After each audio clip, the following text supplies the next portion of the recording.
Kusa Mauka, Dr. Sam Rivera, good morning. My name is Sam Rivera. Morning. I want to be clear about something. You'll hear me say how you doing, and it's not a question. It's just hello.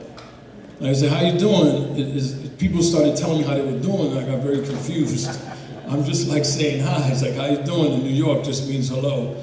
And this young lady told me like a whole life story, but it was beautiful. So it was cool. I also want to say, Tom Jr., man, you're a powerful brother. Bless you. Real bless you, man. Yeah. You know, and I want to, you know, what happens when I don't speak first and I hear all these beautiful messages, I'm sitting there changing everything I want to say, like literally in the moment. And so I want to say to Kevin, your ancestors aren't mad at you, bro. They're not. They're walking with you, they're carrying you, they're holding your hand, they're guiding you through this process, man. They're not mad at you at all. So talk to them, embrace them, you know, every morning, every night, talk to them, thank them for being there with you, bro. And I'm mad at you, man. I guarantee you, in fact, as we move through this work and through our journeys, our ancestors are there. I mean, I cannot imagine where I would be if they weren't here. I just can't. And, you know, my story is very similar to many of you. So I'm a Taino Nation person. We are what we call first contact people. So that sucker Columbus ran into my folks, saw these brown people and thought he was in India. So that's who Tainos are. And I also wanted to say something to Marcus. You're Cuban, you're Taino. Cubans are Tainos. So when you say I'm native and Cuban, you're native and native. You're a Taino person. The Tainos went from, throughout the entire Caribbean, even all the way to South Florida. And we traveled those waters through canoe. So yeah, brother, embrace that, definitely. So, you know, Hahom, thank you for this privilege to share this space with you today. I'm really excited to be here. Of course, when I told people in New York, I'm going to Red Lake, Minnesota, they were like, what the hell is that? And I'm like, I don't know, but it sounds pretty cool. I'm excited to be there with my relatives. You know, I also realized that this is more than a conference. Already to start the day, it's been a celebration. And I really, truly appreciate the energy many of you share with each other, the way you look out for each other, the way you cheer each other on, because recovery is a journey that's forever. And one time someone asked me, they said like, Sam, when did you recover? And I was like, oh shit, recover? Like that's the end. Like it's recovering, it's forever. It's a journey that doesn't end, right? It goes on as long as we're present. And so the other thing, it's been such a pleasure to start this morning with so much good medicine and receive so much good medicine, sharing this space with you, and I really appreciate that. You know, also people talk about how great it is to, like they ask me about New York, like, man, you live in New York City, I was born and raised there, it must be cool. It is, it's exciting, it's different, but we don't have the culture you have. We don't have the language you have. We don't have the big drum. We don't have any of this. So I offer you to really embrace what you have currently. And you know, Kevin talked about it too, is what do you have, right? What do you have with you? What do you have currently in this space and on this land is something many of us wish we had. So, you know, I wanted to share that too. My inspiration in my work is my mom. I'm a mama's boy, very proud mama's boy. My mom was a nurse in New York City for 42 years, and I spent a lot of time with mom as a mama's boy. And I would go hang out with mom when she was working in the ER. And at the time, New York City was the epitome, the place where drugs ruled. It was all of it. And my mom would be working with people who use drugs, and it would be there every day. And I would say, Mom, why do you keep helping these people? They don't care about themselves. And she would say, no, my job is to be there until they're able to care about themselves. My job is to be there and support them through a process until they're able to do it on their own. And so what that's done for me in my work is what we say at On Point is we love on people until they're ready to love on themselves. And when I hear providing a service or treating people without judgment, that's really what's at the core. like what's at the core of taking care of our people comes from that place. I want to be clear. I think it's too loud. I want to be clear, there's no war on drugs as the way it's presented in this country. There is no war on drugs. It's a game. There's a war on drug users. In fact, there's a war on specific drug users. So this country has created a space where certain drugs are allowed to go to certain communities. Those people use and sell those drugs and then are punished for doing so. So there's no war on drugs, and please don't fall for that. The reality is that this country makes a lot of money from allowing drugs to enter the country. Today's modern day slavery is the penitentiary. Now, I've been in prison. I haven't been to a correctional facility. I don't know why they call them that, because they don't correct shit. I've been in prison. I've been in a penitentiary. I've been in a number of different places, but never a correctional facility. I don't know what that means. Beautiful language, but it makes no sense. I'm glad that some of you have mentioned harm reduction already. So I didn't even say this. I'm the executive director of On Point NYC in New York, and I've been a harm reductionist for, wow, longer than most of you have been alive. That's pretty scary. Freaking old. I've been a harm reduction outside of the penitentiary for 33 years. If we count my time inside, which we count, right, Jason? We count outside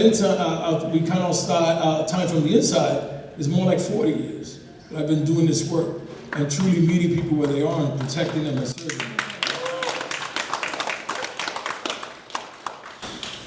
On November 30th, 2021, we opened the first 2 safe consumption sites, overdose prevention centers in the United States. Why did we do it? Jason, you talked about that story. The story hit me hard, man, about your relative.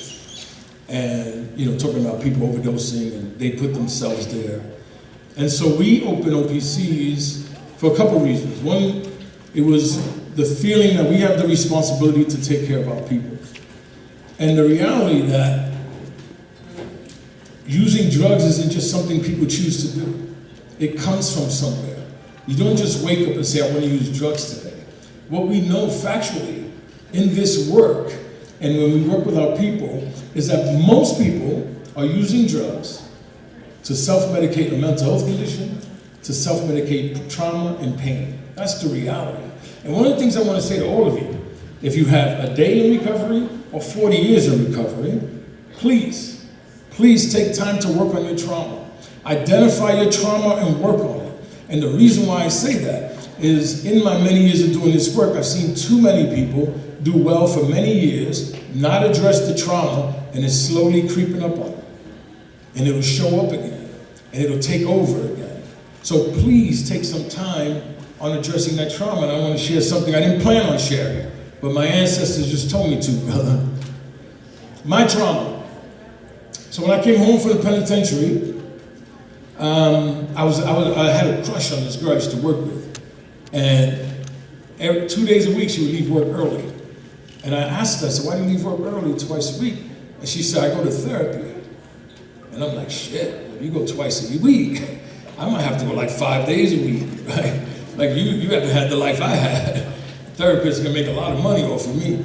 So I started to go to therapy. And the other part, first of all, we didn't go to therapy because that's for crazy people. Right? Native people, we don't do that. But I tried it. I went to therapy. And through working with my therapist, at one point she said, why did you go to prison?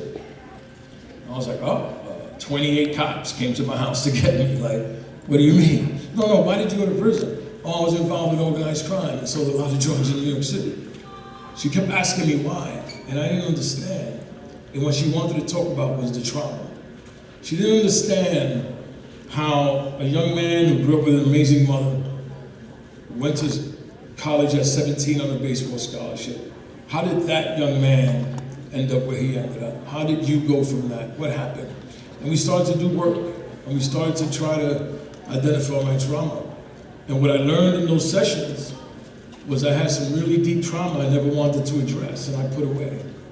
And what I learned is, why was I so violent? Why was I so violent in prison? Why was I so violent? Why did I like putting my hands on people? And it was because, as a young boy, I was abused. And at that age, I couldn't protect myself. So for the rest of my life, I dedicated my life to protecting myself and did anything and everything possible to never let anybody, especially a man, take advantage of me. And so learning about that trauma was painful, still painful today, but it's healing too at the same time. And so I offer all of you to do everything possible. And maybe you don't have it. Well, as indigenous people, we have trauma already, right? And so do everything possible to try to find out what that is and work through that. Because what it will do for you is also walk you through a process that when you're going through life and things are shaky or challenging, or you start to think, you have that stinking thinking, you can identify it to something else and you can walk through it. So, yeah, really work and find out what's at the core of your drug use. And not only your drug use, if you sell drugs, anything that you're doing negatively, where is that coming from? So the other thing I want to say quickly is, another thing society will try to take from us as Native people is, yes, 4 years ago we opened the first 2 overdose prevention centers in the United States. And forever, it will be opened by a Native American. And they're not going to take that from us. That's going to be ours forever. I want to say something quickly about some numbers, right? We've been open for a little over 4 years. Where we have 2 of them in New York City, the first 2 we opened. In that time, we have about 6,500 registered participants, many of them who no longer use the OPC, a number of them who work for us right now. So does it work? Hell yeah, it works. Many of them who are still alive because we have the OPCs. Since we opened, imagine this, just in 2 New York City, in fact 2 Manhattan neighborhoods, just 2, we've had over 300,000 utilizations. What does that mean? What does it mean to the community who says, we don't want this here, we don't want an OPC, it's not good, it enables drug use? Right? What does it mean? What it means is 300,000 times people would have used in the street, on the res, in the corner, in the alley, in parks. They didn't. They used inside with us safely. How many of them prevented an overdose? How many overdosed? Factually, we've had over 2,000 overdoses in that time, in the program. How many deaths? 0. What that means is we know right now, no one ever has to die over an overdose again. Ever. You know? And the amount of money we saved, and there's so many layers of the success of this program, is in New York City, we estimate that to respond to an overdose in the community costs about $30,000 each overdose. And we know it's more than that, but I've been using $30,000. So $30,000, 2,000 overdoses. We've saved over 50, almost $60 million in 4 years. So when people try to come at me about cost, about we're using taxpayer dollars, which is bullshit, but not. But either way, I get to turn to them and say, tell me another program, tell me another service anywhere that has saved communities almost $60 million in 4 years. It doesn't exist. And so, are we enabling drug use? No. There's nobody coming into the OPC learning how to use. There's nobody coming in there asking, this is my first time, let me get down, let me try to figure this out. We're working with people who are already using it. And it's our responsibility to keep them alive. So operating OPCs is the perfect opportunity for us to keep them alive, and it's been truly a blessing to do that. I also want to share something that I've been talking, it's so interesting, I often talk about this when I talk to our PWCs. You know what PWC is? You know what, when we say people of color, right? They identify us as people of color. So I like to use the term PWC, people without color. So why should we be identified? We're stronger, more, and been in existence, so we're gonna now call them PWCs. So when I talk to PWCs, and I talk about punitive approaches in their programs, I'm hoping we don't have these here, but I still need to talk about it. What does that mean? So food is medicine. And a lot of programs use food as a punitive approach to their work. So someone comes in hungry, you have breakfast from 8 to 9, they come at 9:30, and you tell them they can't eat till 10, but they're hungry. That's punitive. It is not good medicine. It is not love, and it's not what our ancestors did. And we need to look at that. If we focus on giving people a reward when they show up to more groups than someone else, we need to look at that.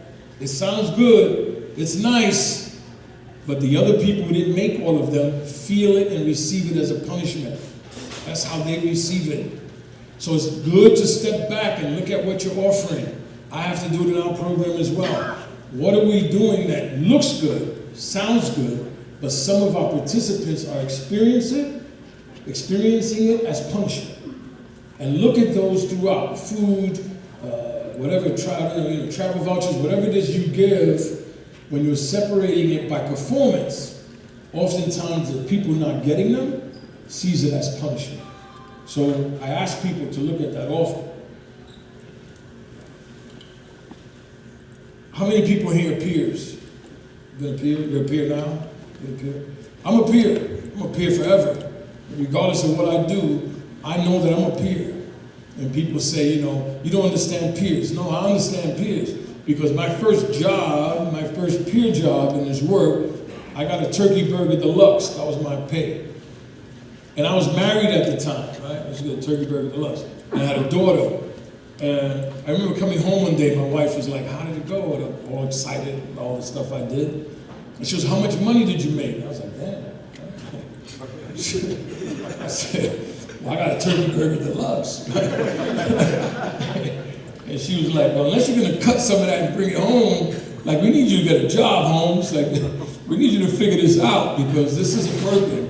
And so eventually, of course, I got a job. And one of the things I tell people in this work is if you're in the work already and you're interested in growing in the work, you should show up every day to your job like you're interviewing for the next job. Many people get a job and then, man, this place sucks. This isn't what I thought it was. That's your shit. Sorry, man. That's your shit. I'm a New Yorker, man. It's hard not to curse. That's your shit. Look at that. Right? You were dying to get the job. I really want that if I get an opportunity. Well, then you get it and you bitch about it. That has nothing to do with anything but your shit. That's your stuff. That's for you to look at. What am I going through? And why do I bring that up? Nobody on this planet could have told me when I was coming in as a peer and I was a mess. I also had hair and I was cute. I used to look cute, believe I promise. I had like curly hair. I was kind of cute. Them days have passed, but they existed. And so, when I look at those days and where I was, nobody could tell me I would be where I am today. I would ask you what you were smoking and maybe ask you to share some of it. Because I would have thought you were crazy. What I know about the recovery process and the healing process is where you end up can be absolutely shocking. I just know it. I've seen it throughout my almost 40 years of this work. I've seen it happen. I was talking to Ira on the way here. I said to you, you don't know where you're going, brother. You have no idea. Watch. Watch this. Watch. He said, I've never been to New York. I want to be there. I said, I'll see you in New York. Because you're going to get to New York. That's what this does. When you take ownership of your life and take responsibility and love that shit, the same way we love drug use. One of my favorite things is people say, drug users are bad, they're lazy. Woo, I never met a lazy drug user in my life. Ever. Right? The ideas and the plans and all the things you think about just to get a drug, that ain't no lazy shit. That takes a lot of work. And I also tell people at times to sit back and look at that. Don't be scared to look at that. Because it could inspire you to say, man, when I wanted that, I did a lot of work to get that. So why don't I apply that to this? Or watch me apply it to this. I'm on my way. Something's going to happen. The other thing I think about is what we have as Native people, as indigenous people. It blows my mind that we ourselves have done something our ancestors never wanted us to do. Somehow we started to participate in this American bullshit about judging our people. Right? That's why I love the title of this conference. We participated in this thing where we would just see somebody, separate ourselves, and judge them. That's not what we do. That's not how our people moved on Mother Earth. It just isn't. And so we've taken on this colonizer nonsense, this colonizer approach. And what I'm saying is we need you aunties, and we need the elders. We need you to when we're in pain and struggling, to change the lens you use to see us. When you see someone using drugs, don't be angry at them, feel their pain. Step to them with that love, because more than ever, that's when we need it. Don't love me when I stop using drugs. That's easy. It's easy to love somebody who's sober. Love me when I'm in the middle of my madness. Right? Treat me from that place. Treat me from that loving place, even if it's painful. Listen, I got a brother who's 31 years in recovery. And we talk times about how he used to come visit me, and yeah, I used to lock certain doors. Just straight up. You're not gonna steal my shit for the 10th time, homie. I'm gonna feed you, but you can't take my stuff again, man. Like, that's not okay. And what was that about? I didn't want to see him in the street. People will tell a granny or an auntie who's taking care of you, you're enabling them. No, you're loving them. You're not enabling them. Why do people use? Why do people use? For yourself, what's at the core of your drug use? It didn't just come out of the damn sky. Even the young lady who said, oh, I took a pill, I thought something happened before that. Something painful happened before that. Something, again, it could be a mental health condition that we are self-medicating. So the other thing that happens in recovery is people will say, hey man, like I would go to an anniversary and they'd be like, oh, let me present to you Bob. And Bob gets up there and tells a story, right? And he says, I stopped using, and he skips a big part of it. And he starts about what he has. I stopped using it. You can have it too. What'd you have, Bob? Like, tell me. And Bob says, man, I have a house and 2 cars and 1.5 kids. Yeah. And 3 dogs, and life is wonderful. And I go, nah, Bob, you're missing a lot of pain in between that.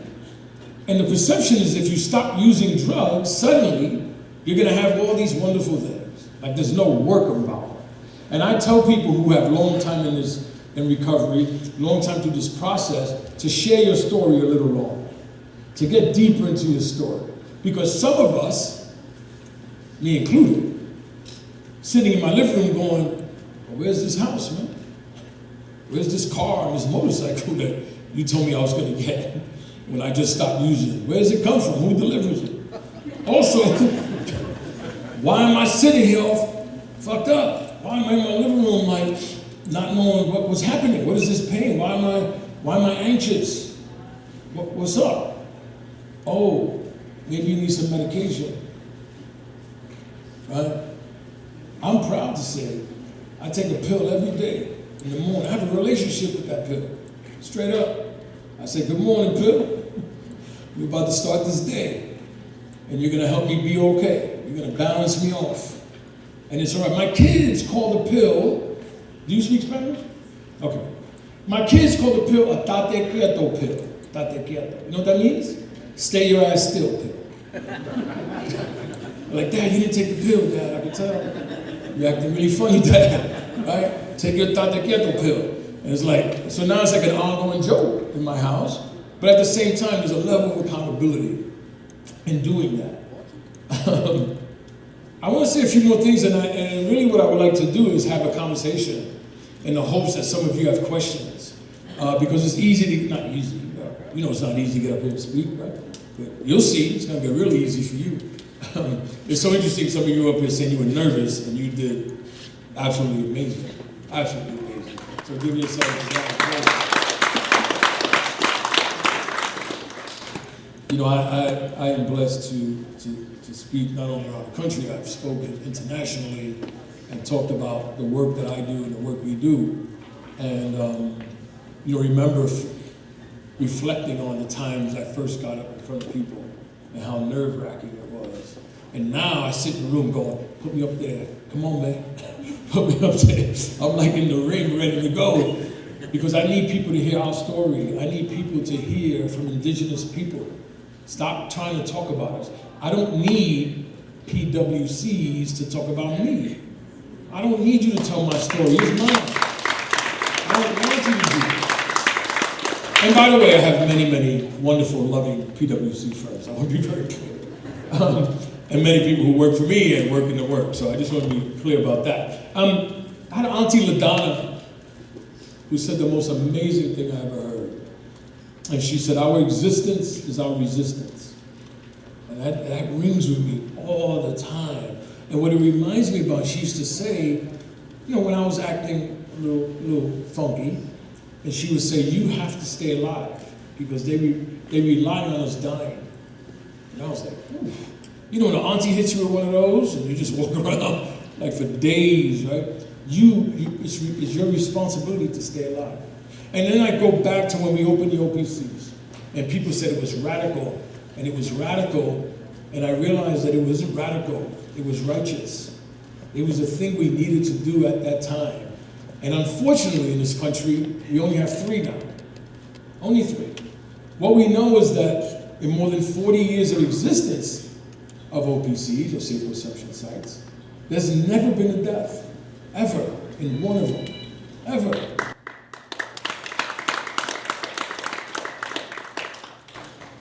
Before we get into the conversation, one of the things that we talk about is, and I talk about it at our office, is we are the medicine. The human being is the medicine. Even if you have medicine in your hand, like naloxone, I want to share something with you very quickly. If you use the word Narcan, if you do Narcan trainings, I'm going to offer you an opportunity to remove Narcan from that conversation. Why? Why does this guy want us to get rid of Narcan? Because Narcan is just the apparatus, the tool that has naloxone in it. When you give people, it's naloxone. So why? Still, why is it an issue? Why? Because Narcan, the business, have made billions of dollars, billions, off of us and our people, and haven't given us a dime. So in our work, a lot of us who are advocates are moving in this direction to, one, go after Narcan and tell them they need to give us some money, and also to tell everybody who does harm reduction work to remove Narcan from the conversation, because it's not Narcan, it's naloxone. That's the reality. You're not using Narcan, right? It's like drinking a Pepsi and calling it a can. The Pepsi's in the can, it's not the can, right? Or any of those things. And that's a mistake we make, and one of the things we're working towards is to hold Narcan accountable and make sure that they start giving us some money for all the billions of dollars they've made off our people. So it's just something I want to offer very quickly. I also want to say something fast about the OPCs. In the OPC, when someone overdoses, so imagine we've had 2,000 overdoses. Of those 2,000 overdoses, you know how many times we use naloxone? So before you answer, the thinking is if someone overdoses, you need naloxone, right? To save them, you need naloxone. So if 2,000 overdoses, how often do we use naloxone? The thinking would be 2,000 times. We only use naloxone 17% of the time. So then how are you keeping people alive? Oxygen. We have an oxygen protocol. And what people don't realize is during an overdose, I mean, in the community it's different. You don't know how long they overdose, right? You want to give them, make sure they come back to us. For us in the OPC, when someone overdoses, we immediately put a pulse ox on them to see what their oxygen levels are, check their heart rate, and start a beautiful interaction. We know their nickname, we know them really well. And then what we're doing is looking at their oxygen levels. Now somebody in the room says, he's not breathing. And I'm going, well, the oxygen says he is. Challenging, scary. And then we start to make a decision if we're going to use naloxone. We go to oxygen. If oxygen's giving enough, we stay with oxygen. What you want to do in an overdose, this is the one thing you want to do, is remove enough opioid off the brain so that the person could breathe on their own. Believe it or not, it's that simple. And so when someone's overdosing and we're responding, we're measuring their heart rate, we're measuring their oxygen levels. If we use naloxone, what's the naloxone out here? It's 4 milligram, the nasal, 4 milligram. We use 0.4 milligram, not even 1 milligram, because you don't need that much. And when we do, it's injectable, right? It's a muscular injectable naloxone. And we only give a little at a time. Why? Every time someone comes out of an overdose at the OPC, they get up, they say, what happened? They wonder what happened, they're very confused. We tell them you overdosed. They're like, no, I didn't. Because when I overdose, I wake up sick, I wake up angry, I'm in pain. There's no way I overdosed. And we tell them, yes, you did. It's just a different experience now. And what does it mean? Someone comes out of an overdose, they could walk out the room. They could walk out the door right there. Many of them don't. They stay, they get on oxygen, they might go upstairs and get a massage. Yes, we have massages at On Point. So you come to New York, come get one. They might go get a meal, they might go see a doctor. All of these services we have. But can you imagine treating people with that much dignity coming out of an overdose, where they're coming through it in this loving way? They're present, they're not sick, they're not angry at you, right? How many of you responded to an overdose, you saved the person's life, and then they get up on to kick your ass? It's like, wait a minute, I just saved you. What are you doing? So in the OPC, it's very different. And so it's a healthier way to respond as well. So this is yet another reason why we say we need 50 OPCs. We need 200 OPCs. Why don't we get them? Because it works. Why aren't we allowed to have them everywhere? Because it works. And it saves a lot of money. The system is a violent and very strategic system. So, I don't know how much time we have left, but I really like an opportunity for you to ask some questions, question me. You could be like, I don't believe that shit you said. We can have a discussion and go from there. So thank you. Let's have the discussion. Anybody have any questions? First of all, thank you very much for being here.